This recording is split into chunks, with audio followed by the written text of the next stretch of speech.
Alright guys, magandang araw. Mayroon tayong bagong video guys sa ating TVS Deluxe. Tingnan natin ang ating speedometer guys. Kailangan na natin i-change oil ngayong araw. So, panoorin nyo guys. Mag-DIY tayo dito guys. Ito po ay sa gear oil niya. Yung lagayan ng ganyang gear oil. At dito sa ilalim guys, ito po ay ang gear oil, drainage niya, so bolt niya.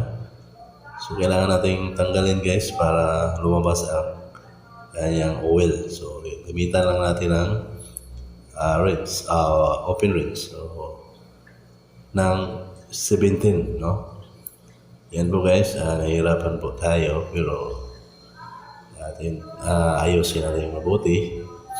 So, bali ang ikot dito guys is yung, pakanan. Yan.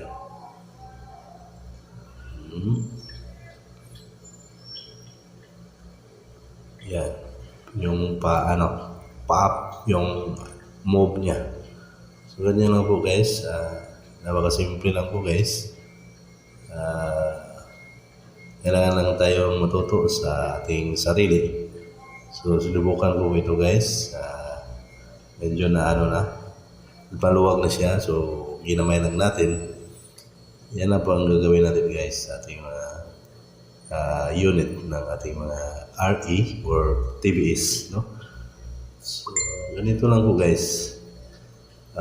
Hintayin natin maubos itong oil ng gearbox. So, bali ang laman nito guys is 250 ml. So ganon din ang isauli natin pagkatapos na maubos ang kanyang oil, Dito sa bandang gilid niya. So ito na po guys ay ang kanyang engine oil, So bali na maluwag na siya dahil natin, niluwagan na. So hihintayin natin ang kung kailan matatapos ang mga oil na naglalaman sa ating makina, so sa engine.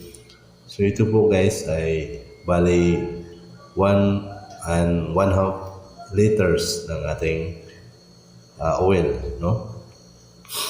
paalala naman po guys sa ating mga oil, maraming oil ngayon at siyempre, mahal din ang iba. So, ang ating ginagamit po guys ay ang mineral na type. So, merong iba pang type ng oil. Engine oil is yung synthetic base at yung polysynthetic. So, medyo mahal yun kasi matagal tayong makapag-change oil ng ganyang klase.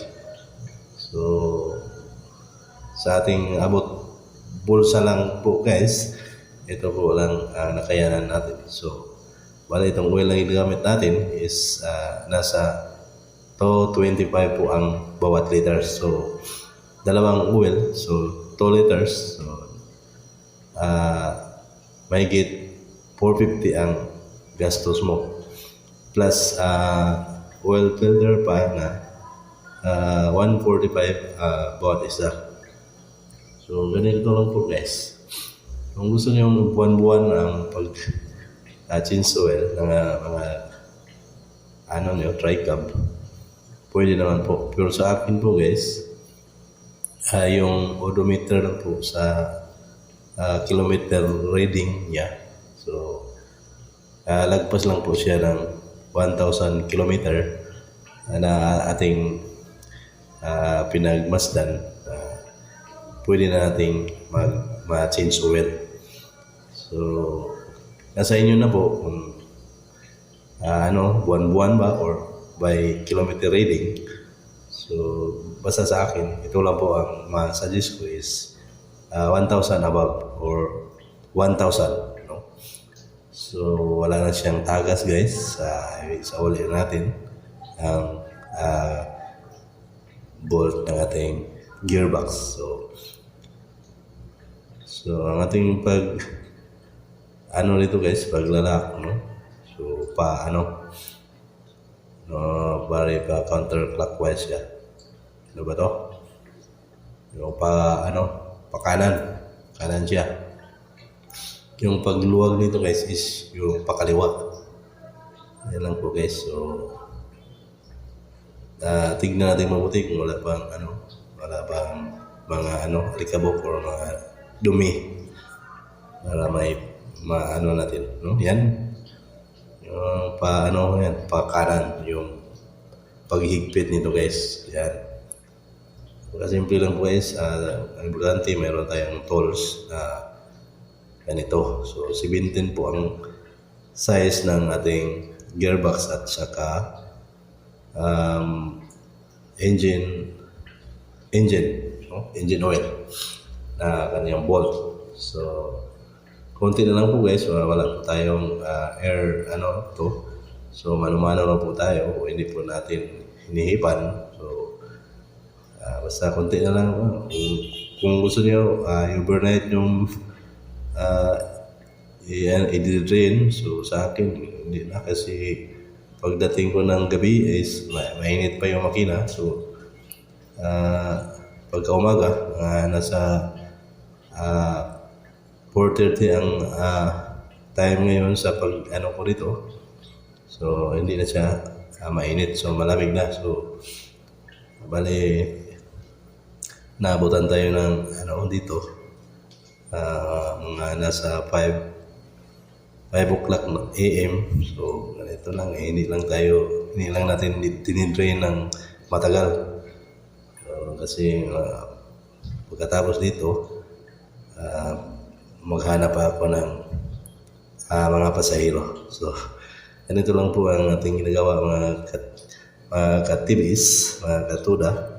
So kung gusto nyong matuto, ito lang po, napakasimple lang po guys. At sana po masundan yung ating ginagawa. So ito na po guys. Buksan na po natin ang ating ito po ay ang kanyang ano ba ang tawag ito? Lock ng kanyang lagayan ng ating engine oil. Yan na po guys, sa bandang kanan ng ating makina sa back portion. So ito po guys, gamitan natin yung imbodo. So bali susukatin natin ang burante 1.5 malagay natin dito sa engine oil. So sa akin, magtira ako ng hanggang 250 para ako sa kaliwa, lumipat ako sa gearbox oil na lagayan, at yung natira is 250 ml. So yan po ang gagawin natin. Mayroon naman pong guhit na marka ng ating mga mabibiling mga oil. So yan. So titignan lang natin kung nasa 250 ml na ba siya. So yan. Yan na po siya. 250 ml lang na natitira. So itong gearbox po guys ay maliit lang po ang kanyang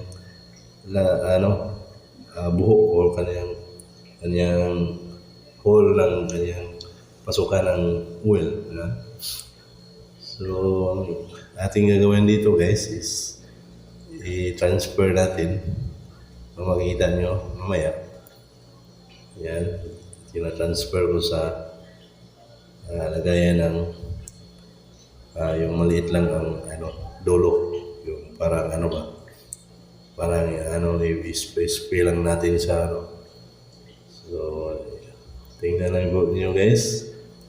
Yan po ang ginagamit ko, yung mga gear oil ng iba pang mga motor, yung basiyo niya wala nang laman. Yan po ang nilagyan natin para mapasok natin ng walang tagas ng mga oil. So, importante, nasa 250 ml ang ating nilalagay. So, mayroon pa ditong bolt po guys, hindi ko na lang po binuksan. Kahit wala kang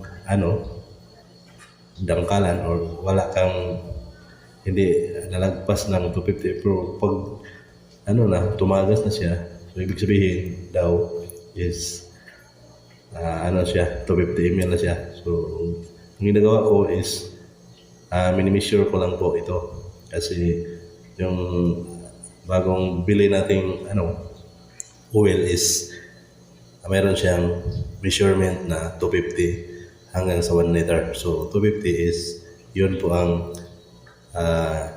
natira. So ito guys, hindi makasya sa nilagyan natin. So bali dalawang bisis tayo ng nag-refill. Yan. So, tiyaga lang po guys. Pisilin lang po natin kung ito po ang gagamitin nyo. So, kung mayroon kayong mga maliliit pa na mga dyan, imbodo, napaka-inam po para mabilis. So, ito is lang po ito. Pisil-pisil lang po hanggang sa wala nang matira. So, ganito lang po ang gawin natin guys sa ating mga tricycle, mga katibis dyan, RE at iba pa. So, nakasimple lang po guys. At gagawin lang po natin sa sarili natin. So, hindi na po medyo kamahalan ang charge ng change oil sa mga shop na binilihan natin or sa mga company na inutangan natin. So, tayo lang po, mas mainam po, mas maigi para matuto po tayo, di ba? So, ubos-ubos na siya guys at yan at ilalak na po natin mamaya. Paalala lang po guys, wag lang po masyadong higpitan ang pagkalak para pagkasunod hindi ka na mahirapan. So yan lang po guys, sana po ay nasundan po ninyo ang ating ginagawa ngayon. Yan, transition siya, pinapaandar natin ngayon. Yan, so meron tayong voltmeter guys para masigurado natin ang ating battery nag-charge ba. So yan lang po guys ang ating video ngayong araw at